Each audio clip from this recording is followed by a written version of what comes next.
ఆరోగ్యం కావాలి అంటే ఎవరైనా ఎవరిని ఉపాసన చెయ్యమని చెప్తారు అంటే సూర్యనారాయణమూర్తిని ఉపాసన చెయ్యండి అంటారు. ఇప్పటికీ పిల్లల దగ్గర నుంచి పెద్దల వరకు సూర్య నమస్కారాలు చేస్తారు. ఆ సూర్య నమస్కారాల్లో కేవలం 10 విధములైనటువంటి భంగిమలతో చేసే నమస్కారాలు ఉన్నాయి. అవి తేలికగా చెయ్యడానికి వీలుగా ఉంటాయి.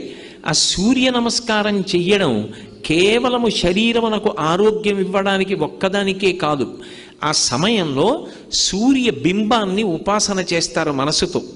ఆ ఉపాసన చేసిన కారణం చేత దృష్టి నిలబెట్టడం కూడా అలవాటు అవుతుంది. దృష్టిని కేంద్రీకరించడం, ఒక విషయాన్ని పరిశీలిస్తున్నప్పుడు, ఒక విషయాన్ని చదువుతున్నప్పుడు, ఒక విషయాన్ని వ్రాస్తున్నప్పుడు దృష్టిని దాని మీదే కేంద్రీకరించగలిగినటువంటి శక్తి దేని వలన ఉత్పన్నమవుతుంది అంటే కేవలముగా ఆ సూర్య నమస్కారముల యందు